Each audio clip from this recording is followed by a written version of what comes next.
प्यारे दोस्तों, आप सबका हमारे YouTube चैनल पर हार्दिक स्वागत है। मैं संदीप सारण, व्याख्याता भौतिक विज्ञान।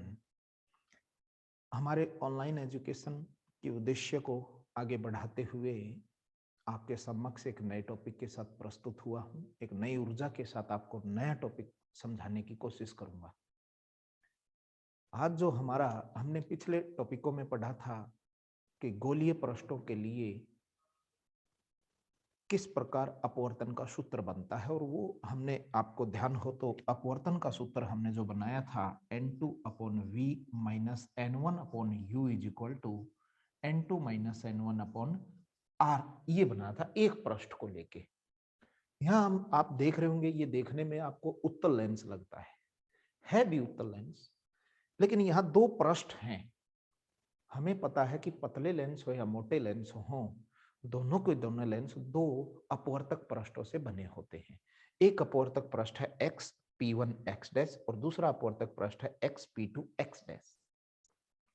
जो इन दोनों पृष्ठों से ये घिरा हुआ माध्यम है, इसका अपवर्तनांक है N2 और बाहर हमारे दोनों तरफ एक जैसा माध्यम है N1, और N2 है जो वो N1 से बड़ा है। इसका सिंपल सा मीनिंग ये हुआ कि हमारा जो अपवर्तक पृष्ठों से घिरा हुआ माध्यम है, ये सघन माध्यम होगा, और बाहर हमारी वायु ले रखी है हमने, जिसका अपवर्तनांक N1 है।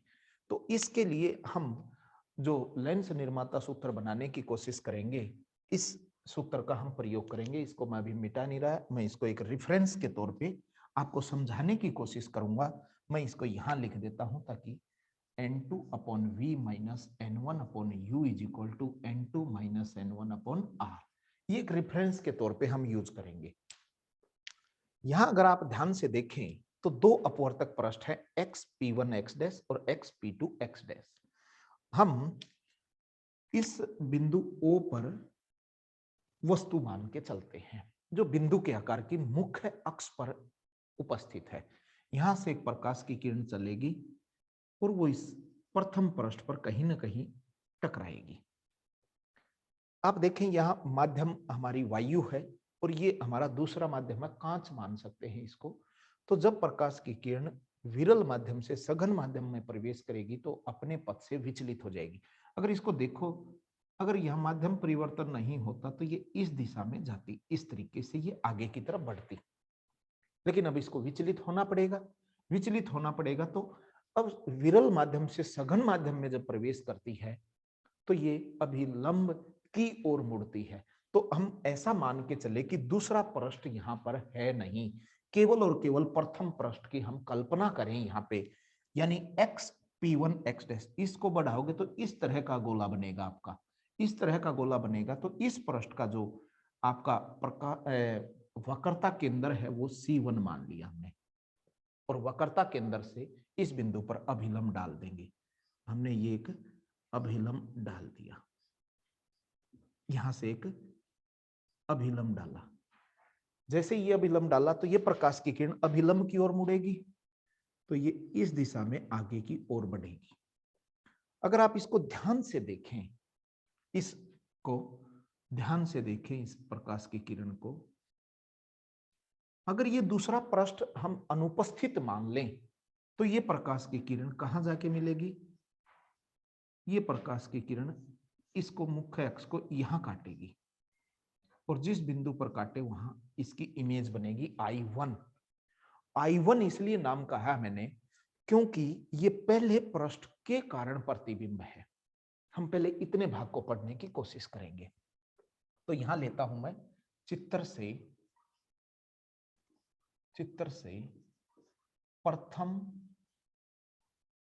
प्रथम गोलीय पृष्ठ एक्स P1 x डैश के लिए वस्तु O का प्रतिबिंब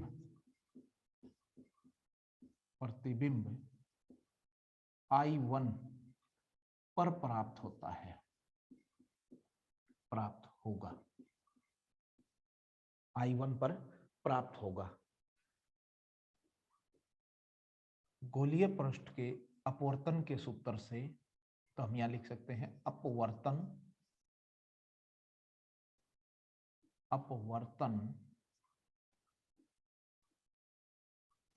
के सूत्र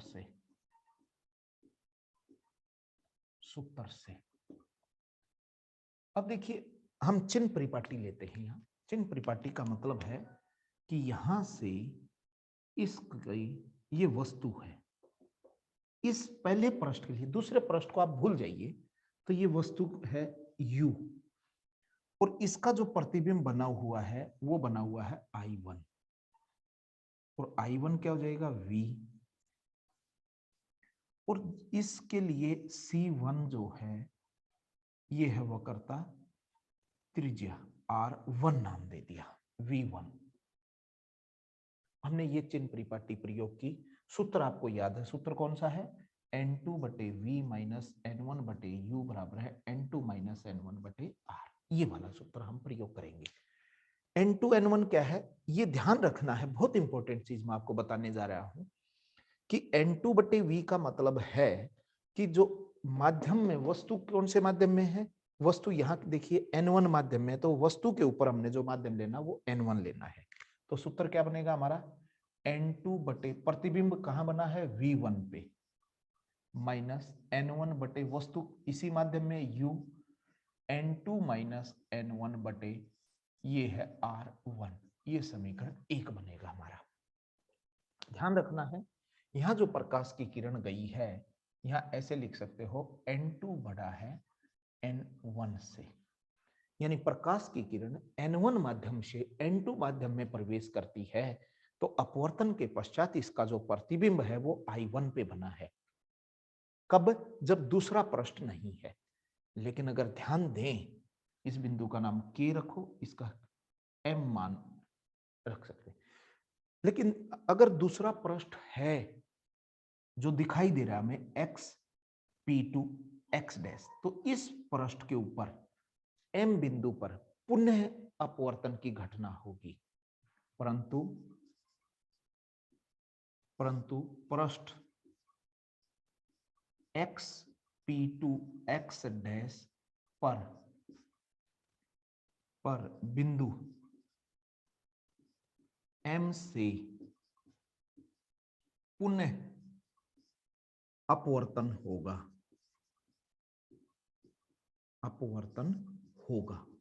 दोबारा से अपवर्तन हुआ है यहाँ, और दोबारा से जब अपवर्तन हुआ है तो हम दूसरे माध्यम का देखेंगे। अब ये प्रकाश की किरण है हमारी K से M, ये नहीं है, ये वस्तु है पहले पृष्ठ के लिए। दूसरे पृष्ठ के लिए वस्तु कौन होगी? KM। इधर अगर K को सीधा बढ़ाओगे तो ये इधर काटेगी नहीं, हमें काटती हुई यहां दिखाई देती है। तो I1 है दूसरे के लिए काल्पनिक वस्तु का काम करेगा होगा। अतः ये इंपॉर्टेंट बात है, I1 द्वितीय पृष्ठ के लिए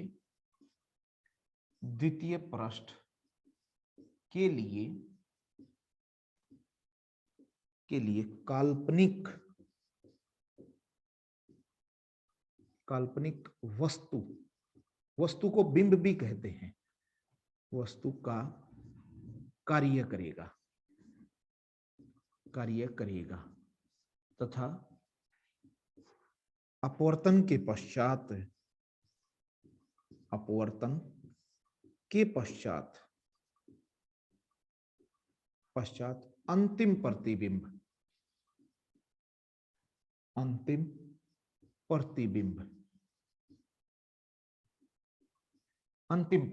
हमें ये देखना अंतिम प्रतिबिंब बनेगा कहां पे। इसको देखने के लिए एक बार इसका स्क्रीनशॉट ले लें आप। तो हमें ये देखना है कि इसका अंतिम प्रतिबिंब कहां बनेगा। देखिए अब मैं दोबारा बनाता हूं।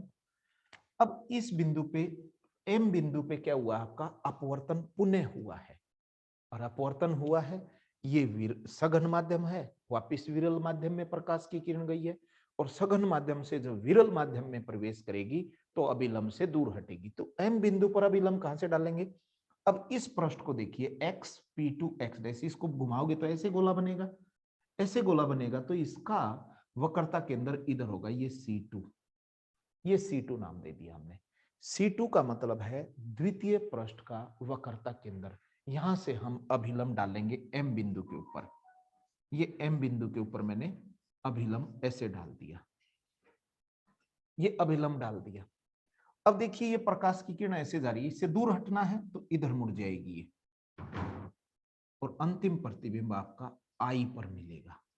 कहां मिलेगा अंतिम प्रतिबिंब? I पे। ये I है, ये हमारा अंतिम प्रतिबिंब है। तो हमने लिखना है अंतिम प्रतिबिंब I पर बनता है, बनता है। अब यहां क्या हुआ है, यहां कंडीशन हुई है कि प्रकाश की किरण N2 से N1 में गई है। कहां गई है? N2 से N1 में गई है। और जब N2 से जब N1 में जाए तो हम फिर पुनः इसी का उपयोग करेंगे। अब क्या करना है हमें? अब अपवर्तन नियम से, अपवर्तन नियम से, नियम से या सूत्र से भी कह सकते हो। अब देखिए ये जो सूत्र हमारा है ये N1 से N2 का था, यानी प्रकाश की किरण N1 से N2 में प्रवेश करे। लेकिन अब कहां हुई है? N2 माध्यम से N1 में प्रवेश करे। तो ये सूत्र को मैं पहले रफली लिखता हूं।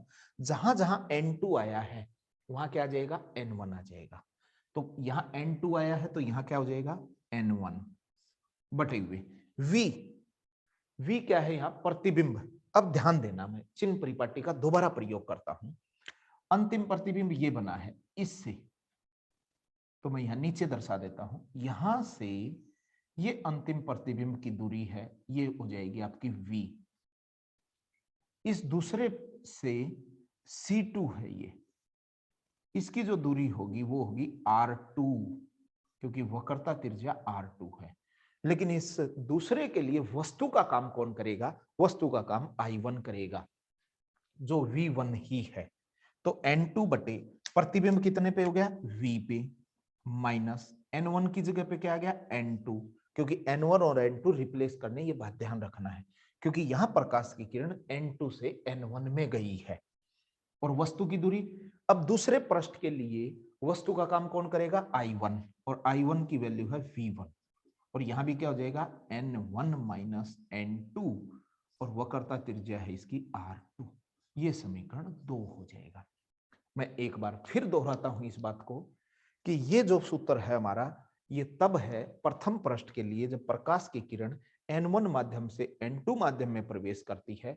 लेकिन जो हम ये सूत्र जो हमने N1 N2 को रिप्लेस किया है, इसका कारण यही है कि अब प्रकाश की किरण N2 माध्यम से N1 माध्यम में गई है। जब प्रकाश की किरण N2 माध्यम से N1 में जाएगी तो ये हमारा सूत्र प्रयोग N1 और N2 को हम आपस में इंटरचेंज कर देंगे। इसलिए देखिए यहाँ N2 है, मैंने N1 ले लिया, यहाँ N1 है तो मैंने N2 ले लिया। इसका कारण आपको समझ में आ गया होगा कि ऐसा हमने क्यों किया है, क्योंकि ऐसा करने से हमने सूत्र को सही जस्टिफाई किया है।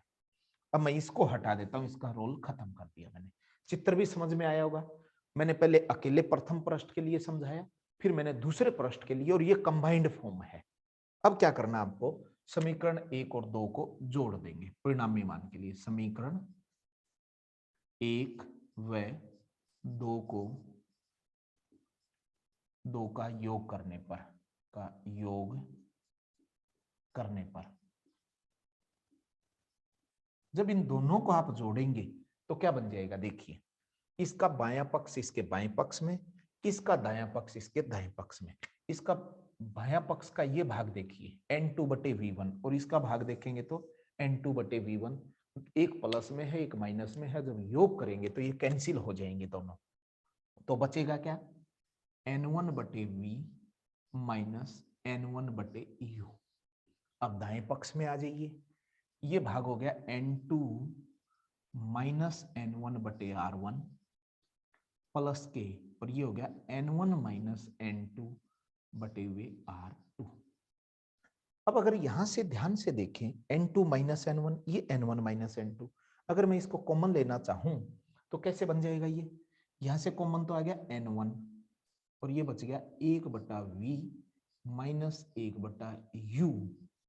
और इधर से अगर N2 माइनस N1 को कॉमन ले लूं ब्रैकेट में देखिए यहाँ n2 माइनस n1 कॉमन लोगे तो 1/r1 बचेगा, लेकिन यहाँ क्या है n1 माइनस n2 है और आपको कॉमन क्या लेना है n2 माइनस n1, तो ये माइनस का हो जाएगा 1/r2। अब क्या करें, दोनों तरफ n1 से भाग दे देंगे। मैं यहां लिख देता हूं इसको, दोनों तरफ n1 से भाग देने पर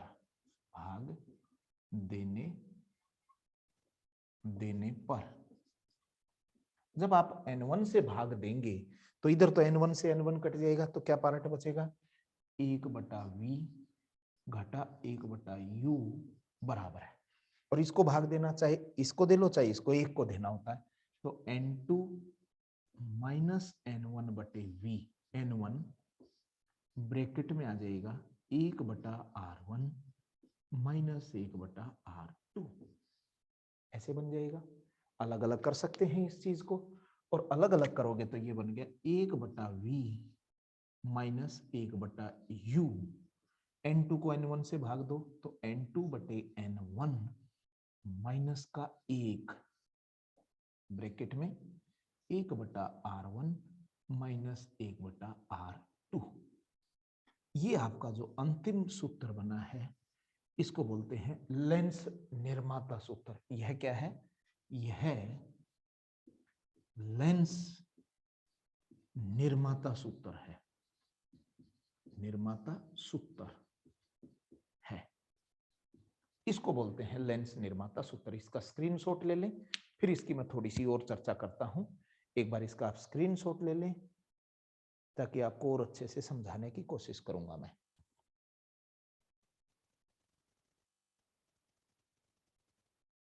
देखिए आगे मैं फिर एक बार समझा देता हूं आपको कि लेंस निर्माता सूत्र का मतलब है कि कोई भी लेंस होगा, पतला लेंस हो या मोटा लेंस हो, वो दो अपवर्तक पृष्ठों से बना होता है।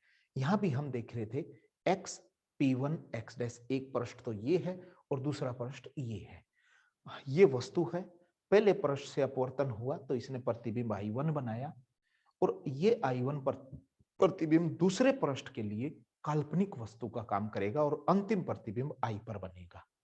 हमने पहले पृष्ठ के लिए ये सूत्र अप्लाई किया अपवर्तन का, दूसरे गोलीय पृष्ठ के लिए ये अप्लाई किया, दोनों को संयोजित किया, संयोजित करने के उपरांत हमें ये प्राप्त होता है। अब इससे आगे मैं बात करता हूं आपसे कि इसके बाद इसकी कुछ अवस्थाएं या शर्त देखते हैं हम। इस अंतिम समीकरण जो लेंस सूत्र बनाया हमने, इसका मैं अंतिम नाम समीकरण नाम रख देता हूं 3 नंबर। इस समीकरण को हमने कितना नंबर कह दिया, 3 नंबर समीकरण कह दिया। अब हम क्या करें कि इस लेंस के लिए चित्र से क्या करें कि मान लेते हैं सिर्फ वस्तु और अंतिम प्रतिबिंब के बीच संबंध बनाने की कोशिश करें, तो क्या होगा, चित्र से 1/v माइनस 1/u बराबर 1/f। यहां UVF आपको पता लग गया होगा, V अंतिम प्रतिबिंब की स्थिति है, दूरी कह सकते हो इससे, U आपकी जो आपका वस्तु है इसकी दूरी है, और F ये जो लेंस बना है पतला इसकी फोकस दूरी है। ऐसी अवस्था में हम ये मान के चलते हैं कि ये जो P1 और P2 हैं बहुत नजदीक हैं O के, इसलिए ये सारी दूरियां O से मापी हैं। इसको समीकरण नंबर हमने 4 कह दिया। समीकरण 4 व 3 की तुलना से अगर समीकरण 4 और 3 की तुलना करें आप, तो आप क्या पाएंगे कि 1/f बराबर है n2/n1 माइनस 1 ब्रैकेट में 1/r1 माइनस 1/r2। और यहां से हमें स्पष्ट पता लगता है कि फोकस दूरी जो होती है, किसी भी लेंस की फोकस दूरी है वो अपवर्तनांक पे निर्भर करती है। इस क्वेश्चन पे यानी यहां हम क्या कह सकते हैं कि फोकस दूरी, जो फोकस दूरी का मान माध्यम के सापेक्ष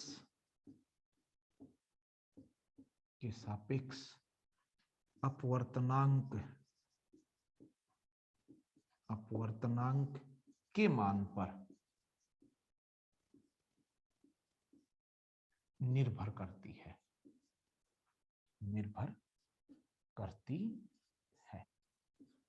तो फोकस दूरी का मतलब ये हुआ कि अगर आप माध्यम बदल देंगे, जैसे कांच है, उसको किसी पहले वायु में रखा, उस समय उसकी फोकस दूरी का अलग व्यवहार था।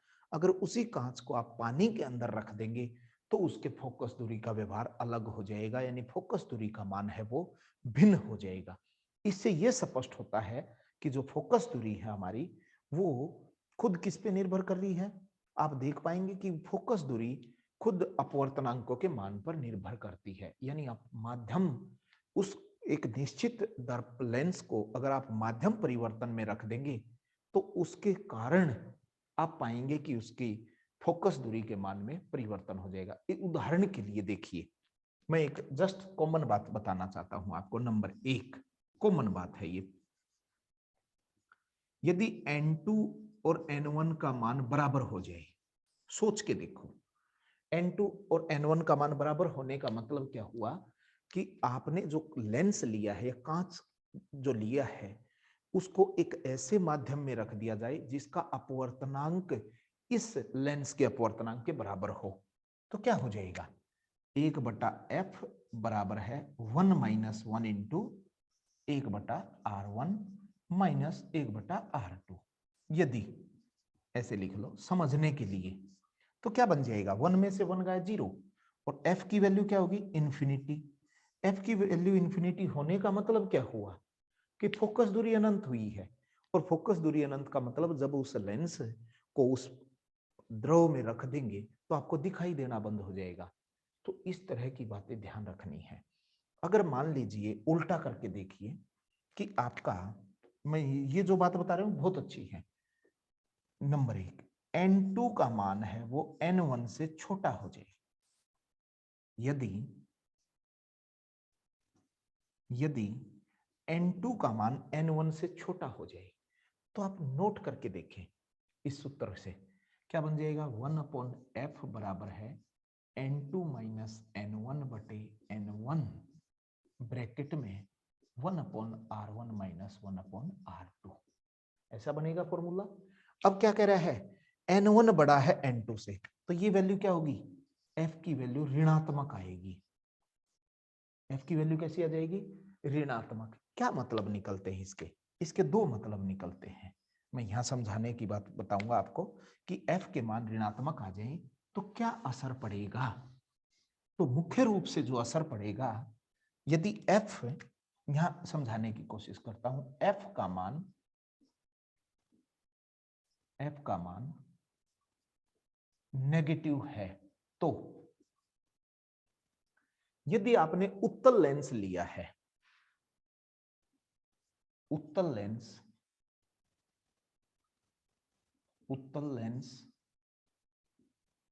लिया है तो वो अवतल की तरह काम करेगा, यानी उसका व्यवहार कैसा हो जाएगा? अवतल की तरह व्यवहार।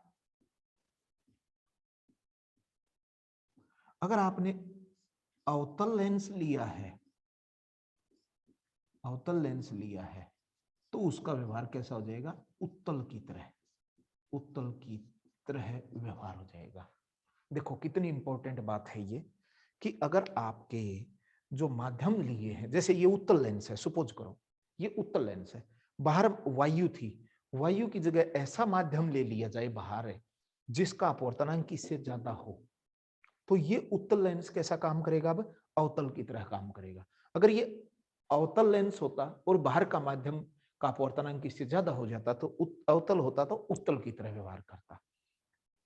तो यहां ये ध्यान रखना है कि मैंने यहां से आगे आगे ये जो नीचे वाले भाग बताए हैं, ये केस बताए हैं कि किस तरीके से कोई भी लेंस है किस तरीके का व्यवहार करता है। अगर ये बाहर भी वही माध्यम हो या वैसा माध्यम जिसका अपवर्तनांक इस लेंस के अपवर्तनांक के बराबर हो, तो ये डिसअपियर हो जाएगा, हमें दिखाई नहीं देगा। तो ऐसा क्वेश्चन कई बार पूछती है सीबीएसई और आरबीएसई या कोई भी बोर्ड हो।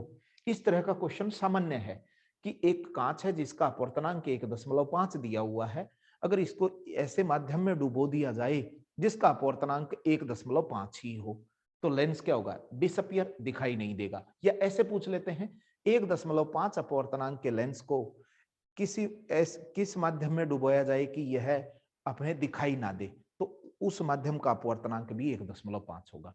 अगर ऐसा क्वेश्चन आ जाए कि एक कांच है जिसका अपवर्तनांक 1.5 है, अगर इसको 1.6 अपवर्तनांक के माध्यम में डुबो दें, तो ये ध्यान रखना, अगर वो उत्तल लेंस है तो अवतल की तरह काम करेगा और अवतल होगा तो उत्तल की तरह काम करेगा। ये हमारा लेंस निर्माता सूत्र और इससे संबंधित चीजें थी। किस तरीके से फोकस दूरी प्रभावित होती है, यहां से क्वेश्चन बनने की संभावना है। इसका स्क्रीनशॉट ले लें और इसको अपने शब्दों में आप लिख सकते हैं, अच्छे से नोट्स बना सकते हैं। मैं नया वीडियो लेके आऊंगा, उसमें मैं लेंस की समता और लेंसों का संयोजन किस प्रकार प्रभावित होते हैं, कैसे हम उनको संयोजन कर सकते हैं, उसके ऊपर मैं एक नया वीडियो लेके आऊंगा।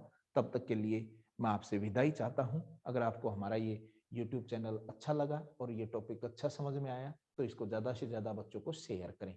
धन्यवाद, बहुत बहुत धन्यवाद।